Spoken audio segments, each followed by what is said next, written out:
Picked the wrong week to quit sniffing glue.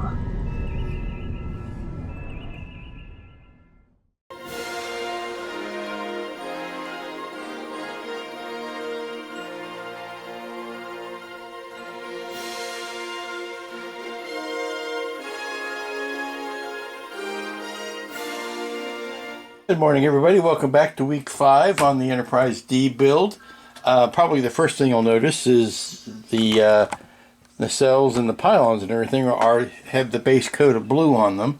I think the job for today is going to be to seal up the nacelles and get the tops nailed down and get the maybe not get the fronts on, but at least get the front circuit board on here, or what I'm calling the circuit board, the light setup here, because the more I move this around, the more risk I have of something going amiss, and that's something I have to guard against, because I'm constantly picking this thing up and moving it around to other parts of the house so that I can work on other parts. It's that kind of thing.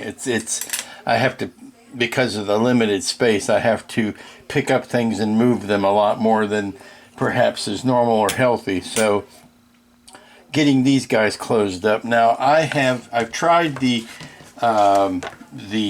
circuit board on the Helios board on this setup, made sure everything worked, and it does. But the blue lights do not come on as bright as I would like them to be, and that's because there is a warp effect, and if you push the button and the engines will glow a little bit brighter as it goes to warp.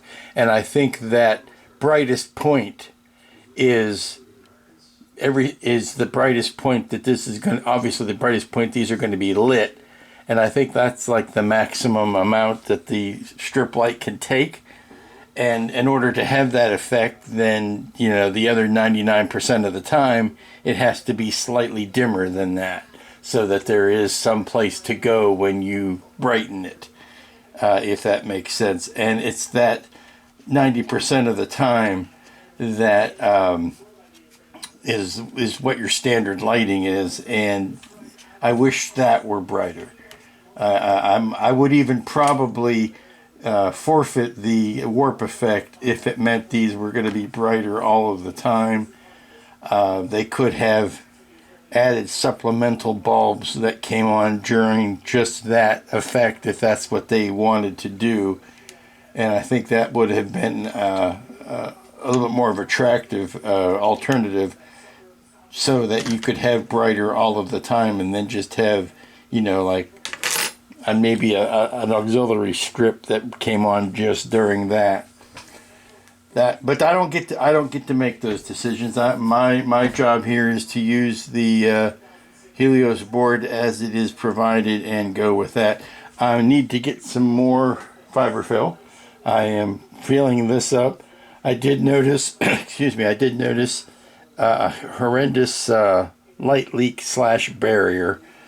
I need to really paint the back of this board or inside of here. I need to jam some of the foil insulation tape to keep the red lights going forward and the blue lights going back. There's a spot in the middle here where it gets very purple, so I need to stop the lights from hitting each other.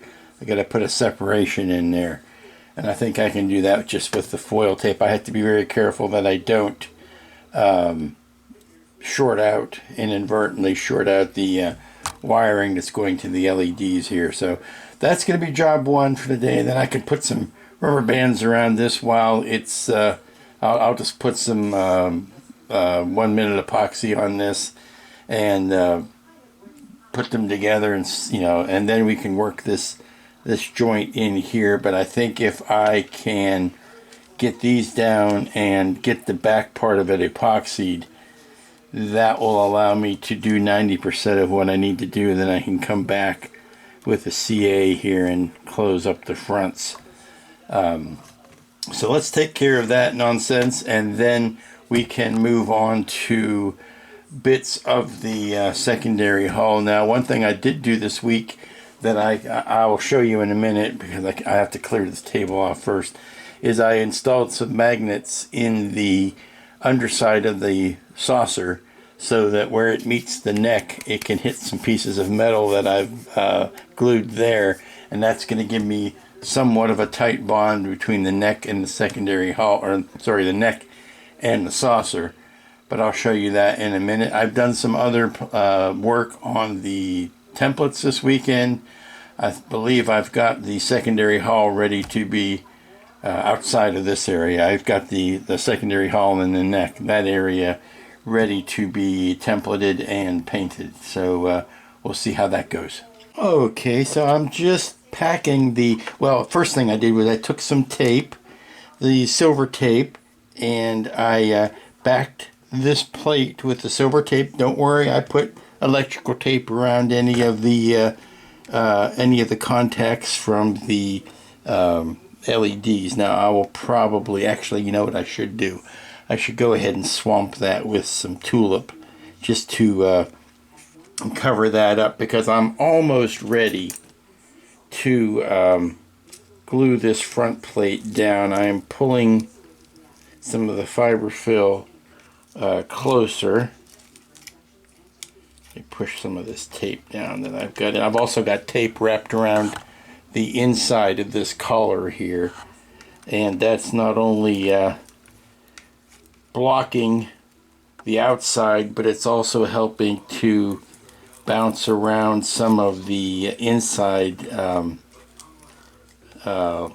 lighting. I'm just pulling some of the fiberfill up further forward, and when I push this kind of back into place and put it back on the battery power, you can see that this is a lot darker than it used to be. This used to be lighting up almost a complete purple, and now it's not. This is the one time that I fully approve of segregation, is to keep the those two light sources away from each other. And I'm just teasing in. The problem with fiberfill, working with fiberfill, is if your stick that you're poking with has any sort of little burr or hook on it, it's just going to yank the fiberfill back out. So I have a tendency to use paintbrush sticks, because they've got a glossy paint on them, and plus they are wooden and won't short anything if I accidentally touch any wiring. I don't want to use a metal instrument of any sort, so I'm using an old paintbrush that I can kind of tease this stuff with. And the other thing I do is, I know it's dangerous, but I take a little lighter here, and let me move the camera slightly. I will push some of this out, but if I've got some little stray hairs that won't behave, I'll just run a quick down the edge here, and it'll burn back some of the hairs that might cause problems. And I also will do this after I've glued everything together. See what happens? I've got a little burr on my skin there, and that pulled that back out. So push this back in, and then there's a weak spot here I see I need to add some to. We'll just tuck a little bit in there, and I'm hoping that this will be in so tight that when I put the top on, it will, let's see, I did that with my skin again. I'm gonna clip that nail. I've got a rough spot on my nail there. That's okay. Pull that up there, fill that in. There we go. It's getting back to normal. There we go. Don't touch it with your finger. Use the stick. There you go. And then these wires here will get tucked down in and taped down. I've got just that little runner here that I've built to kind of hold the side walls together. It'll also hold the wiring down. Okay. But what I was saying is that I hope that once this is packed on here, this will be tight enough that it won't fall up this way. There's not going to be really any space for it. I'm going to try to limit the amount of times I've got this thing flipped upside down, but I'm not expecting the too much of the fiberfill to go astray. Pull some of that back up to the front here. Don't want any of these bulbs showing. Yes, I know I'm using metal tweezers here, but I'm staying away from the circuit board. Okay, I need to glue this plate in place, and then I can get ready to tack the top down. Okay, I believe it is time. It is time to glue the tops of the saucer, God knows it's not that time yet, the tops of the nacelles down. And what I'd like to do is to put a small bead of 1 minute epoxy around the entire bit here, and then level it out with a Q-tip. I don't want it to be too gushy. I don't think 5 minute epoxy, I'm debating between 1 and 5 minute epoxy only because of the amount of working time. I think the 1 minute epoxy will be fine. What I like about it is I can apply it with the syringe, and 5 minute epoxy, I don't have any 5 minute epoxy syringes around here. So what we're going to do is we're going to start with a fine bead just around this outer edge, and then we're going to spread it out a little bit quickly, turn it over, get it in place, and then we're going to apply rubber bands around the back of it and around the front. We're not going to try to tie in these bits here. I'm only interested in getting this glued down to this point, and then we will finesse the front part of it later on. But I only have a little bit of this wiring, a little bit of slack here, so I don't want to do this too many times. Pushing one last look of the fiber fill, and let me see if I have something to set this on while I'm doing that.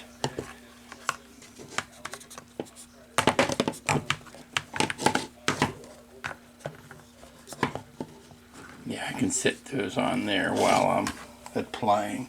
Okay, the first one is that first one down, and then we will do the other one. Righty, everything is down and happy. That went a lot easier than I was fearing it was going to. But I've got rubber bands on the nacelles. They're holding in place. Everything looks nice and even. Everything looks good there down the length of it. We'll go ahead, and not much lighting we can do because a lot of everything is blocked up or masked off, but you can see some of it. Well, you can see some of it. If it was in camera, you can see the back lights there and the front lights on both. I will tell you, over the weekend I had an interesting conversation regarding the back lights here, whether or not they should blink. There is compelling evidence on both sides and good arguments all around. I think that I am going to end up making them blink. I was in the steady on light camp for a long time. No shame in admitting that. But having checked the film again, there is a scene that shows them blinking. There is also a scene very prominently showing them not on at all, which I thought was a missed opportunity. It was a great shot. 3/4 view from the back would have been a perfect opportunity. But I think they weren't on for the very reason that I'm going to make mine blink, is that they're very distracting. Well, not distracting, but dominant, maybe is the term. Overbearing is the term.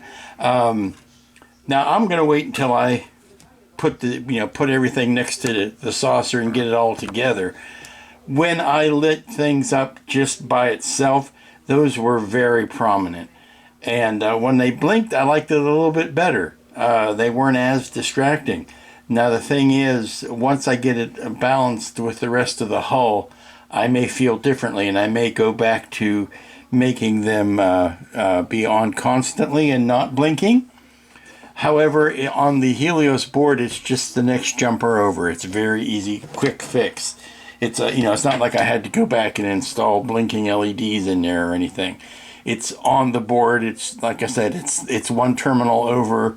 It would be a simple thing to do. So I think I'm going to punt that decision down the road until I get more of it together, and I am better able to see how it looks like, with everything else combined. Okay, it's time to start the grand experiment, and that is putting the second coat. These are the masks I came up with for the bottom of the secondary hull over the weekend, and I'm going to try the secondary color on this now and see what our results are. Okay, I'm really liking this top coat color. Now, I don't know how well it's translating on camera, but it's got just enough of the duck egg blue left in it, particularly when you paint it lightly over the blue. Here's the contrast. These are the two colors. This was the color of blue before I put the and this is Bare Premium Gingham is the color, and it's giving me quite nice vibes here. We're gonna let this dry for a good long while before we take the masks off so we can see the difference in there, but I'm digging it so far. Okay, it may be kind of tough to see in here, but let me see if I hit that button. Nothing happens. If I hit this button, the deflector light comes on. 2 5mm LEDs. Hit it again, and they fade back out. Hit it again, and they come back up. And I've got the deflector dish ready to go in. It'll look something like that. I just don't have it glued in place yet because I need to get another coat of paint in this alcove, and then once that's painted I can kind of block it off and put the deflector in there and block it off and do the rest. I think now I want to work on the torpedo light. That means taking an LED and hooking a single big fiber optic to it, because this hole here is where, this hole here is where it comes out, and that's way too small for any, well, it's not too small for a nano-sized SMLED, but I will tell you that getting into it from there is no walk in the park. So it's going to be best if I put a fiber optic in there and run the bulb somewhere else where I've got a little bit more leg room to work on it. Oh, I could have done that the whole time. I was putting it right down inside there. Let's see, turn that off. Did that do it? Yeah, it fades back out. And I figured out while I had the camera here, I would show you. This is the, those are the metal bits that I put in the neck so that I could match them up against the magnets. If I'm brave enough, I can go get the saucer and see if I can slide it up next to it. Hold on. Here are the magnets I put in, sizable though they are. And when you slide it up against, this is going to be tough. When I slide it up against here, it kind of pulls it into place. And hopefully that will be enough by the time we get the armature in there. I'm only really using the magnets for alignment. The armature is going to take the weight. And I'm going to do something similar along the top here. We're going to wait till we've got everything bolted down and I can play with this seam. But I'm going to add a little lip underneath there that's going to catch the underside of the top of the saucer and have similar magnets. But yeah, you can see now the whole thing it's kind of joined. Okay, this is primarily for Phil.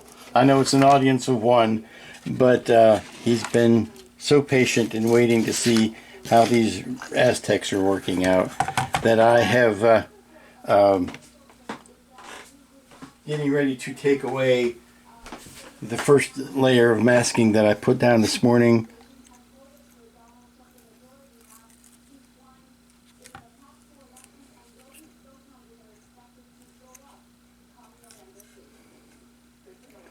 These are coming away like a charm, if that helps.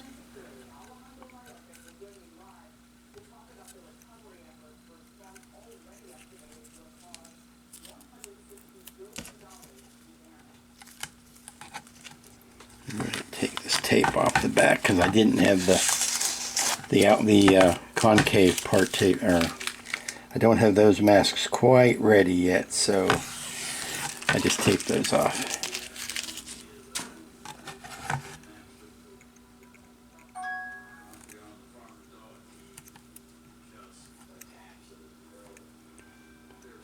It's coming off really quickly.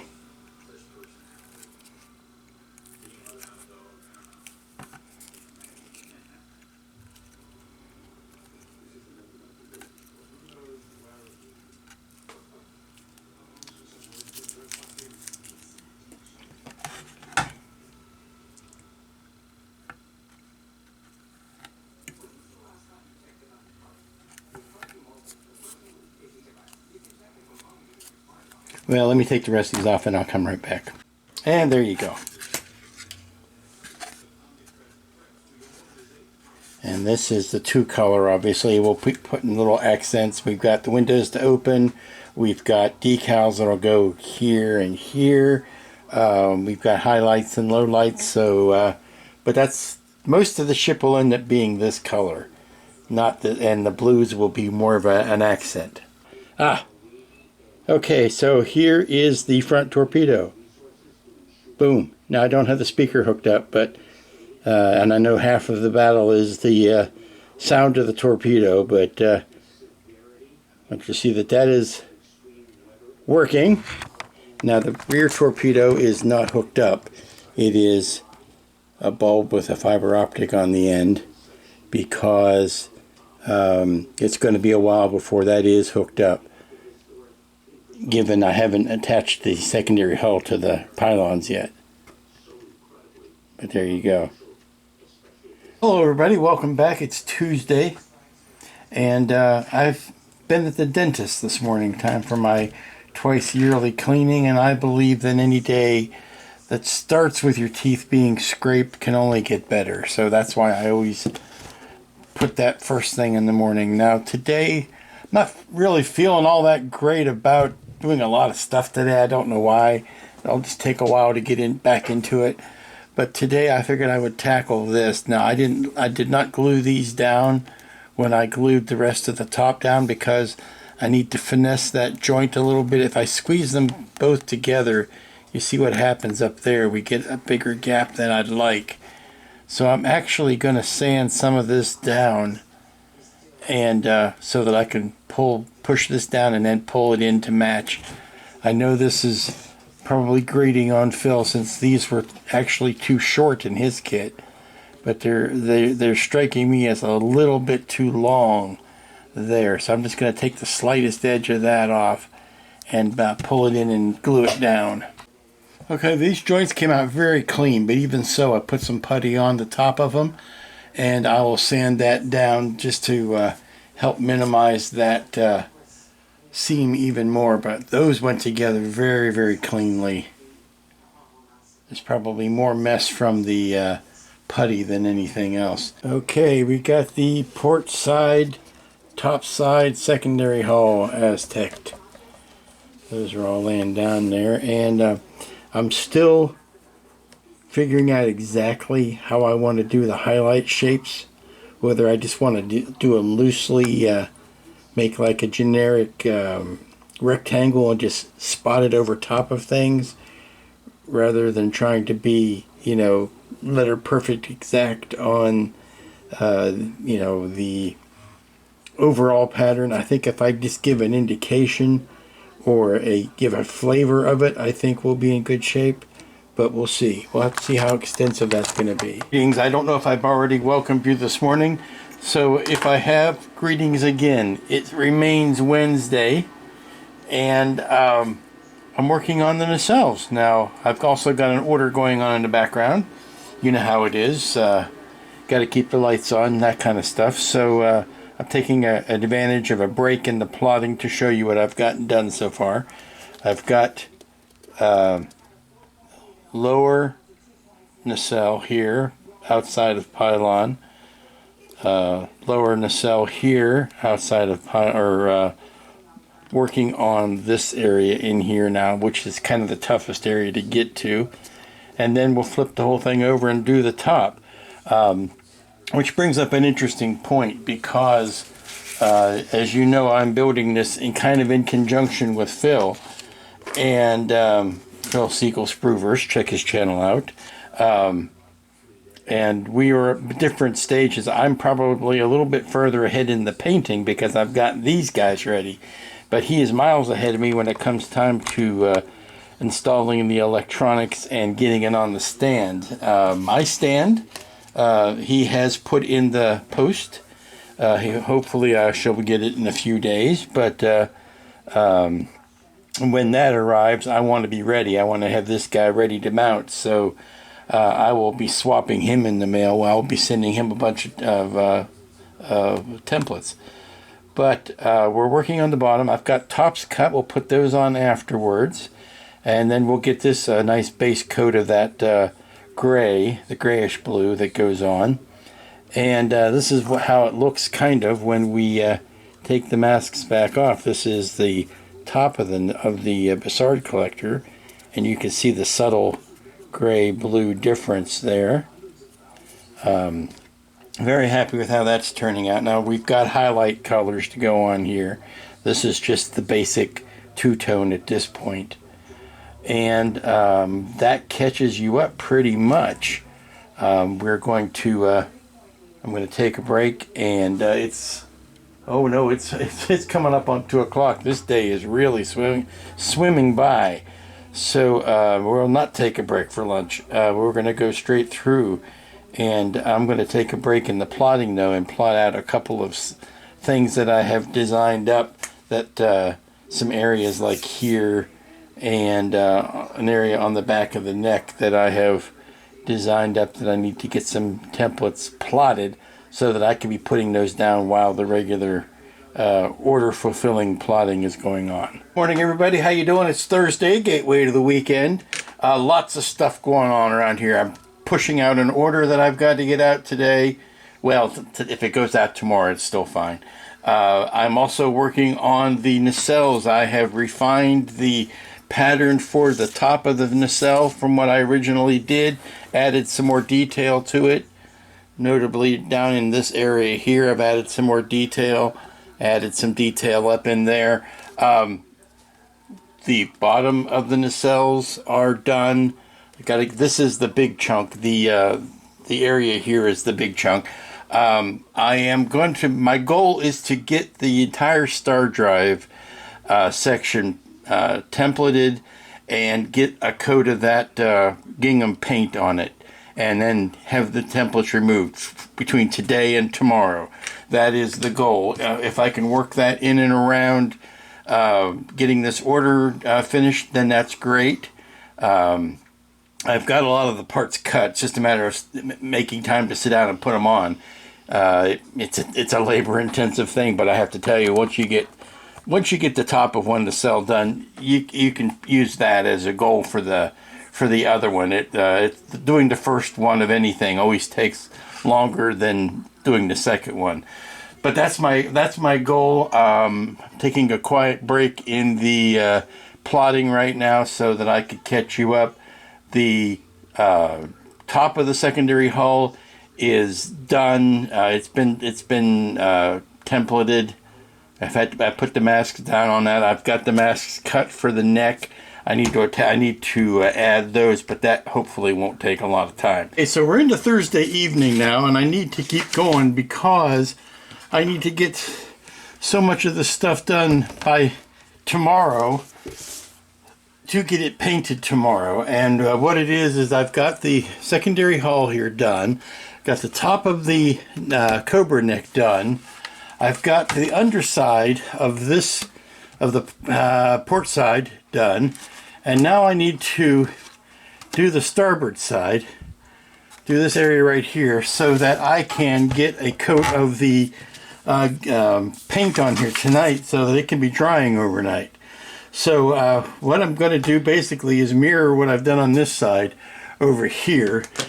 I can get that side done, painted tonight, and that allows me tomorrow to finish up the star drive, or the nacelles and the pylons, and get them painted as well. Okay, for my final act tonight, I shall take this outside while it's still light out relatively, and put a coat of the gray over top of the secondary hull, getting underneath the neck and getting all of this ready to go for tomorrow. Oh, Heidi ho there, friends and neighbors. It is Friday, the last work day of the week. The last work day on the Enterprise D for this week. And boy, am I expecting big things. I'm expecting big things. I don't know if I can deliver big things, but I'm expecting them. We are down to the last bits of masking.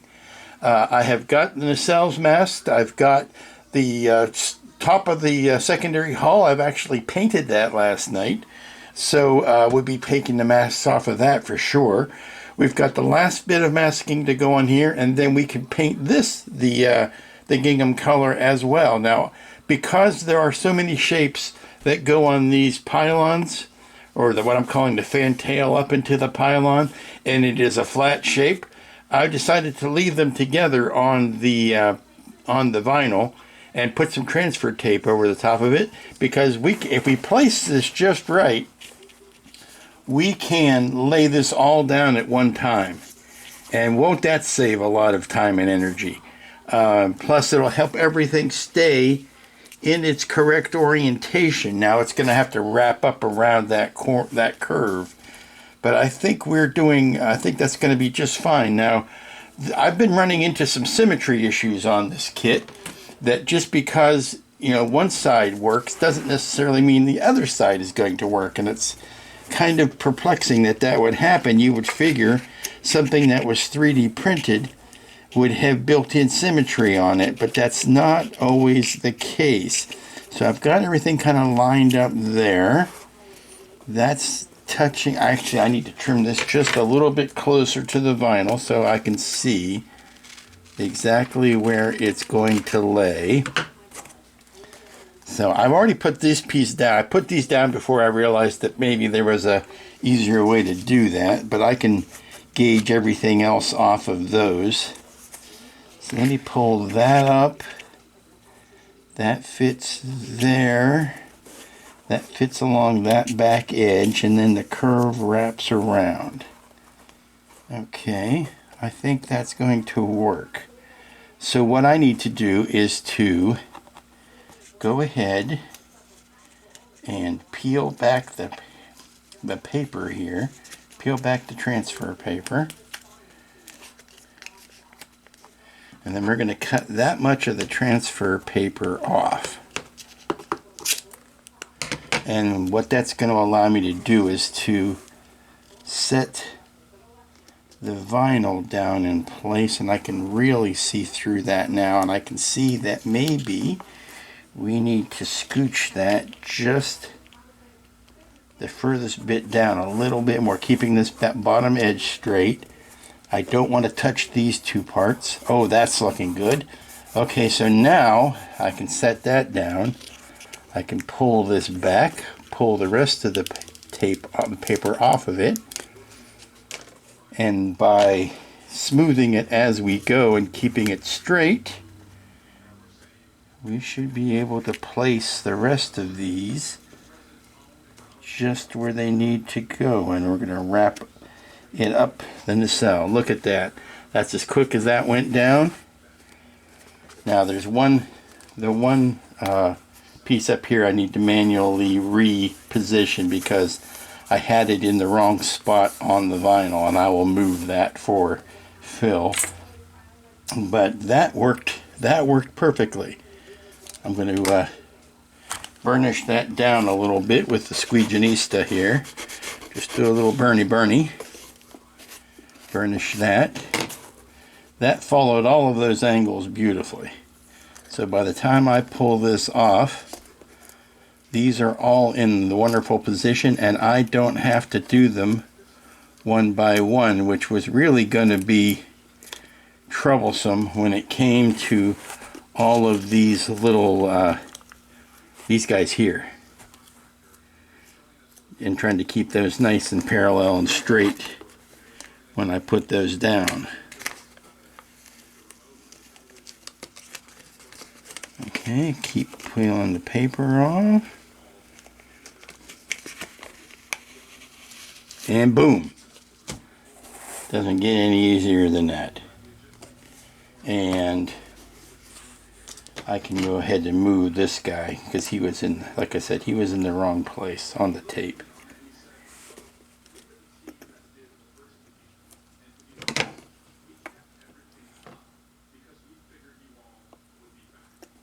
There, that goes there. Okay, now we're going to do the same on the other side. You don't need to see me doing that. But the big one on the bottom, this big area right here, we're going to do the same thing. We're going to use this big piece that I've already got cut. That's going to lay down on here. We've got these side pieces to go there. I just need to check, make sure I've got them going the right way and I've got the right side. I think that one goes there, and the other one goes there. That'll do the bottom. And I actually need to attach a little bit of that to the star drive because I'm going to have to trim it where the two parts meet. So that's next, but let's flip this back over and do the ones on this side. Okay, I am ready to do the big one now. I've trimmed it close to the vinyl. I have measured it. I sat it down first, eyeballed it, and then I went in and took a couple points of measurement, made sure that it was in fact centered. We've got, don't worry about this space up here, we've got this to go up there. And then we've got two smaller ones to go on either side. But I wanted to get this one in the middle first. I've got this temporarily propped up because I need to first put this down and then recut that joint. There's a zigzaggy joint between these two pieces. I'm just pulling that in nice and tight. And then once the vinyl's down, I will cut that. I'll show you that in a minute. So the secret is now to pull this back. I've got tape on it holding it in place. Pull it back, lay it down flat as I go that way. And I know we're going to have bumps where the phaser strips are. That's inevitable. That's unavoidable. That's also something not to worry about because we can tape back over that. So let's get the paper pulled off. Pull off the backing paper. And I noticed a couple of things. Yeah, see, there's a couple I forgot to pull out. They're right there. So what we need to do is now take that, hold it with tension, and then just go as flat as possible over that with the squeegee. And that's what working with vinyl for 30 years with the State Department of Agriculture, that's the skill I came away with. Boy howdy, that looks beautiful. That went down lovely. Pull this piece of tape off first.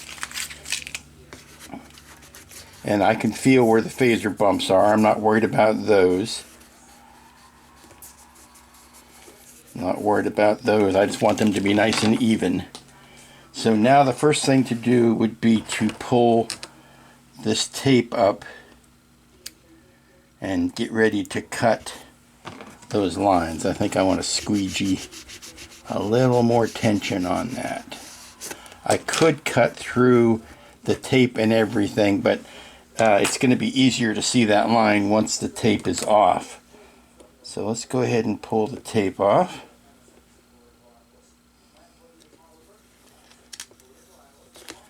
And you want it to really fold back on itself. Now see, now we're starting. Anything that comes up, I can catch it before it gets too far and push it back down.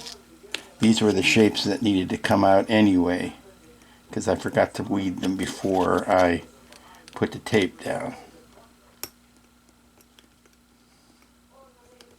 Those are the ones that needed to come out. So now we keep nice gentle pressure. You don't want to lift up on the vinyl. You want to lift, you don't want to lift up on the paper. You want to fold it back on itself as you're removing it.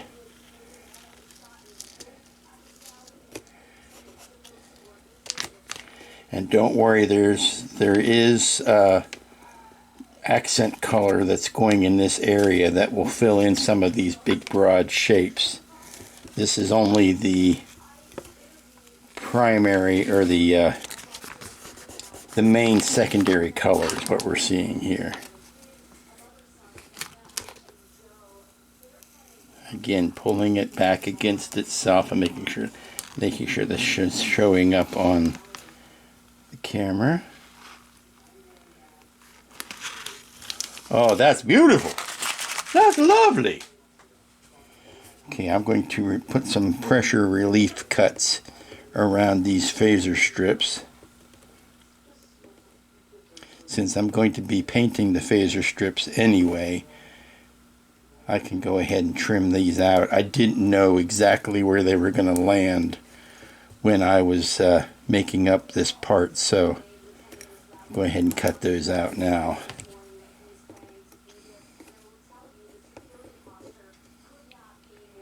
Go ahead and cut these.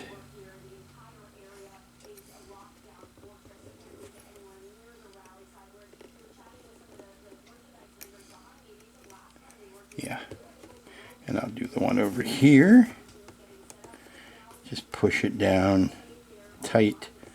The vinyl will stretch a bit, but you don't want to make it work too hard. Now, this is where you're going to see things not being quite centered, and this was because I eyeballed the phaser strips, being that Helios gave me no exact placement guide. So they're a little bit off. I can fix that with some scrap vinyl to put a strip here. There we go. See, that lines up now. Cut that off. There. Now we've got, and I can fill a little of this in right here. I think what I'd like to do is cut that and square that off a little bit better. There we go. Okay, so that is great. That's all down. Now I am going to take a toothpick, cocktail stick, whatever you want to call it. We use them for picking teeth, so we're going to call them toothpicks. But you see how I could trace in that line? I just need to run a very sharp X-Acto blade. Oops. Push that back.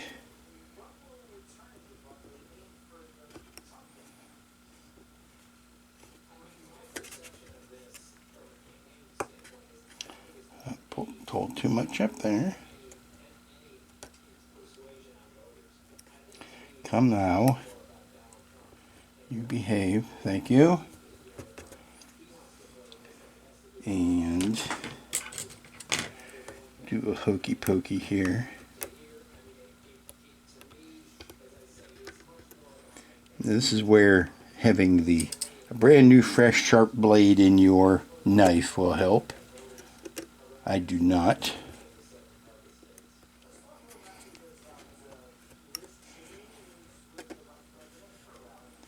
Okay. And cut that. Great. Now I can take these two pieces away from each other.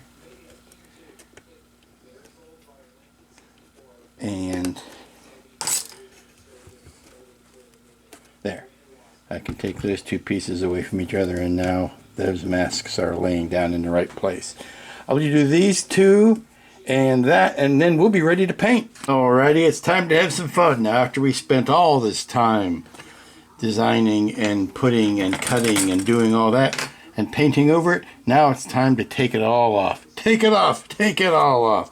So we are going to be removing masks, and it goes a lot faster than the putting on does. So I'm just going to start right here. We're just going to start peeling. Oh, look at that. Seeing some nice contrast here. Now, you all know this is but the first stage. There will be highlights. There will be a blending coat to soften some of this because it looks kind of checkerboardy. That is not without intention.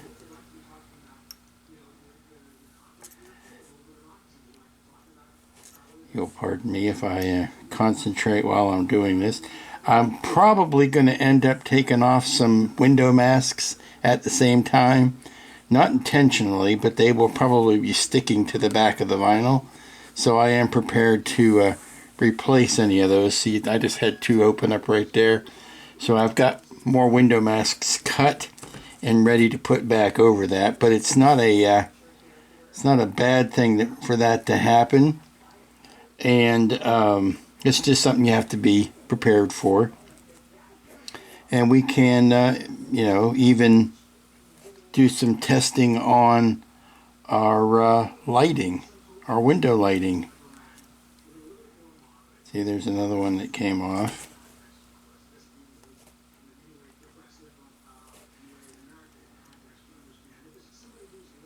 The secret is you want to have a very sharp X-Acto blade. You want to sneak it up under a corner. You don't want to poke down or gouge anything, and you don't want to scrape it across the surface of your ship either. So you just want to get enough to get under the vinyl. And you could do this with a toothpick, although I've seen folks that do that. I've tried doing it, and I end up poking and gouging a lot more than, just being careful with an X-Acto. As long as it's nice and sharp, you won't have any problems.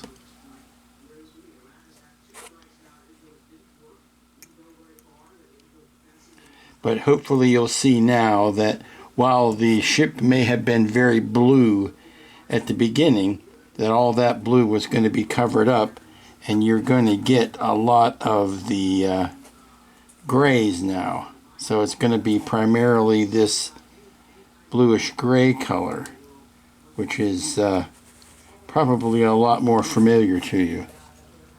Well, I'm going to continue this, and then we'll come back when it's all done. Okay, there's the port side. I only lost a few windows there. I can put those back easily enough.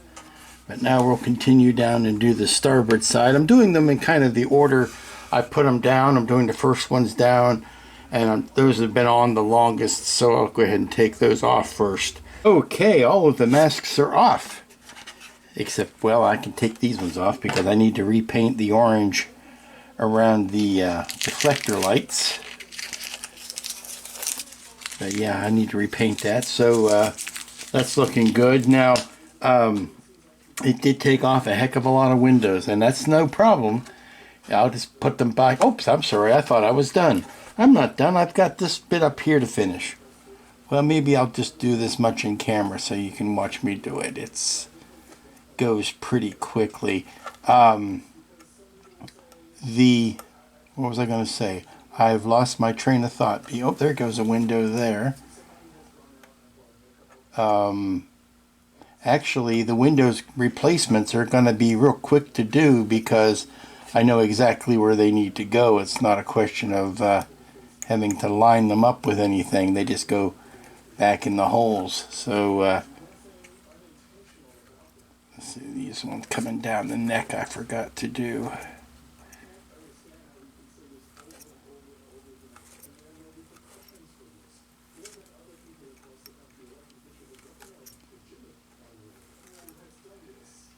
And As I said before, this is the first of many colors. Oh, look at that. Almost all those ones came off.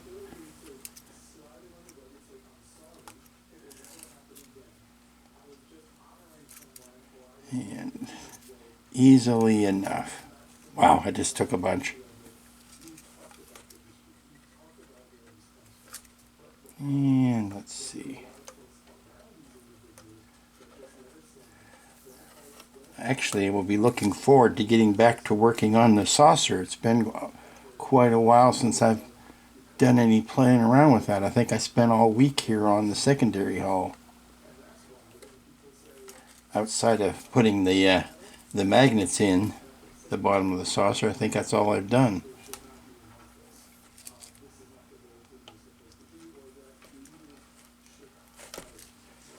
Yeah, oops, a couple more here. 2, and the last one there. Yeah, now we're done. Yay! Okay, it's about 2 o'clock now.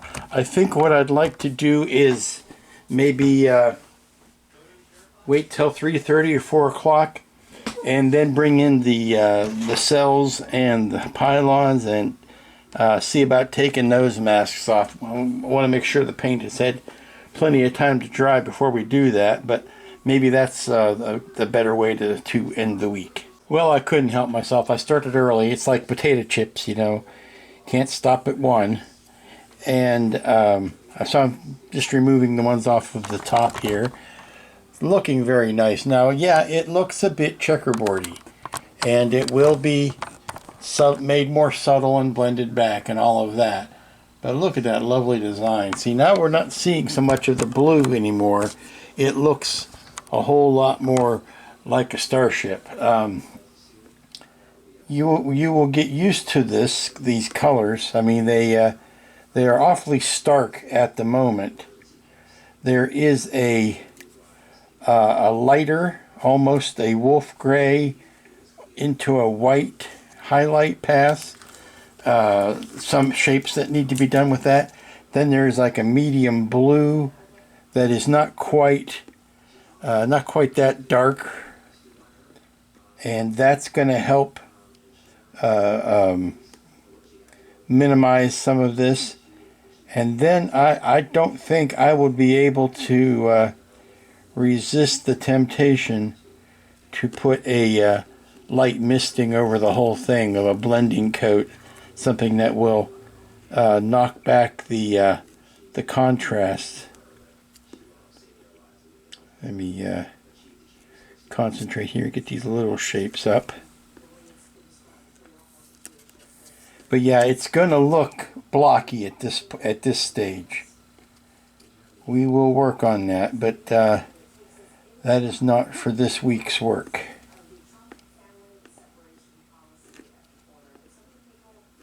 And I am happy to say that the extra time that the blue has been sitting on the hull, the French blue, has just made a really hard shell out of it, and I have not had any problems with any paint coming up.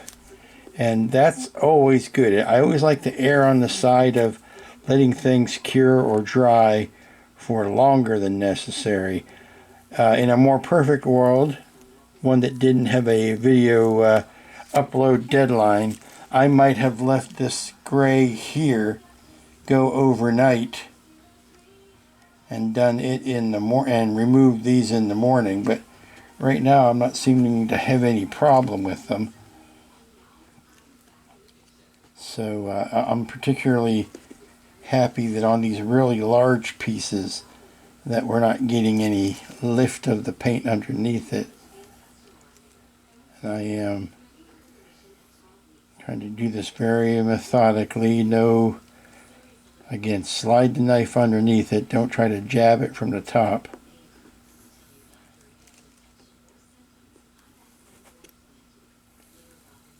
And then once I finish this, I'll flip it over and do the bottoms. Yeah, you're still on camera. Just making sure. Don't want to leave you out of the fun.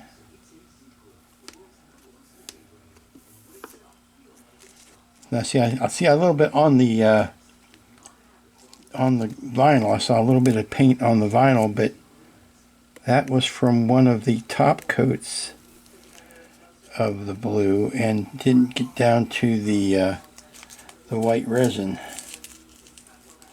That's lovely. I couldn't think of a better result I could have hoped for that. Now we're going to flip this over. See, I've got the bottom ones done because that's where I started. I just couldn't resist. And then I've got the nacelles to finish. And that will do it for this week. Oh, you noticed I painted the yellow on the front there. Okay, starting to come together. Now, I've not taken the tape off of here yet because we're far from finished painting and I don't want to have to... Well, I could take that off and then have to put it right back on. So let's not worry about that. But this is what the star drive section is looking like.